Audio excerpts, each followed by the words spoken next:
ଚଲାପଥର ପ୍ରିୟ ଦର୍ଶକ ବନ୍ଧୁ ନମସ୍କାର। ଶ୍ରୀକ୍ଷେତ୍ରରେ ଭଗବାନ ଶ୍ରୀଜଗନ୍ନାଥଙ୍କ ରଥଯାତ୍ରା ଭାଇ ଭଉଣୀ ସହିତ ପ୍ରଭୁ ଶ୍ରୀଜଗନ୍ନାଥ ବଡ଼ଦାଣ୍ଡକୁ ଓହ୍ଲାଇ ଆସିଛନ୍ତି।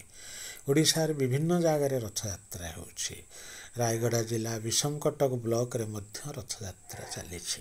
ଠିକ୍ ସେତିକି ବେଳେ ବିଷମକଟକ ବ୍ଲକର ଏକ ଅମୂଲ୍ୟ ସମ୍ପଦ ନିୟମରଜା ନିୟମଗିରି। ଅଷାଢ଼ ମାସ ନିୟମଗିରି ଦେହରେ ମେଘ ନେଶି ହୋଇଯାଇଛନ୍ତି। ନିୟମଗିରି ଦେଖାଯାଉଛି ସତେ ଯେପରି ଧ୍ୟାନସ୍ଥ ଋଷି ପ୍ରାଣ ନିୟମଗିରି ଚାହିଁ ରହିଛି ଏ ଋଷି ହୃଦୟରେ ଭଗବାନ ଶ୍ରୀଜଗନ୍ନାଥ ଅବତରଣ କରିବେ କି? ଗୋଟିଏ ସମୟରେ ଦୁଇଟି ଦୃଶ୍ୟ ମିଶେଇକି ଦେଖିଲେ ଅପୂର୍ବ ଜଣାପଡ଼େ, ମହିମାମୟ ଏହି ସଂସାର ଜଣାପଡ଼େ। ଚଲାପଥର ପ୍ରିୟ ଦର୍ଶକ ବନ୍ଧୁ,